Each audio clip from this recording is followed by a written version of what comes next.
আমি যেতিয়া মটৰৰ চব্জিখন বনাওঁ সদায় ধুনীয়াকৈ বইল কৰি সেনেকৈ বনাওঁ ন, মটৰখিনি সিজিবনে নিসিজে, কিন্তু এনেদৰে কুকাৰত যদি বনাই বইল কৰাৰ কোনো ঝামেলাই নাথাকে আৰু খাবলৈ বহুত টেষ্টি বেলেগ ধৰণৰ এটা সোৱাদ আহে। তেন্তে বলক ৰেচিপিটি আৰম্ভ কৰোঁ।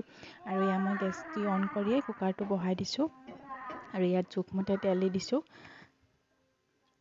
আৰু ইয়াত পাঁচফোৰণ দি দিছোঁ, তাৰপিছতে তেজপাত আৰু অকণমান গোটা গৰম মছলা, তাৰপিছতে পিঁয়াজ দিছোঁ। পিঁয়াজ মই ডাঙৰ সাইজৰ এটা কাটি দিছোঁ ইয়াতে আৰু জলকীয়া একেলগেই দি দিছোঁ আৰু পিঁয়াজখিনি ৰঙচুৱা হোৱাতে মই ইয়াত আদা নহৰু দি দিছোঁ আৰু আদা নহৰুখিনি কেঁচা গন্ধটো যোৱালৈকে ভাজিলোঁ। তাৰপিছতে হালধি দিলোঁ আৰু এতিয়া দি দিছোঁ ইয়াত কাটি লোৱা এটা বিলাহীখিনি সিজি যোৱালৈকে ভাজিলোঁ। তাৰপিছতে ইয়াত মছলা দিছোঁ, জিৰা, গৰম মছলা আৰু কাশ্মীৰী ৰেড চিলি পাউডাৰ অকণমান, মানে ৰংটোৰ কাৰণে দিছোঁ আৰু তাৰপিছতে ইয়াত দি দিছোঁ মটৰ, আলু আৰু মোৰ লগত জাতিলাও এটুকুৰা মানে এনেই আছিল আৰু বেয়া হৈ যাব বুলি মই সেইখিনিও কাটি দিছোঁ ইয়াতে।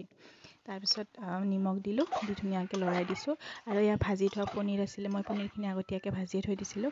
তাৰপিছত ইয়াত দি দিলোঁ আৰু জোখমতে যিমানখিনি আপোনালোকে পানী বিচাৰে চব্জিখনত সেই অনুপাতে পানী দিব আৰু দুটা চিটি মৰাৰ পিছতে একদম ধুনীয়াকৈ ৰেডি হৈ গ'ল। আৰু আমাৰ মটৰখিনি ভাল আছিল কাৰণে মই মাত্ৰ দুটা চিটি মাৰিলোঁ, দুটা চিটিতে ধুনীয়াকৈ সিজি গ'ল।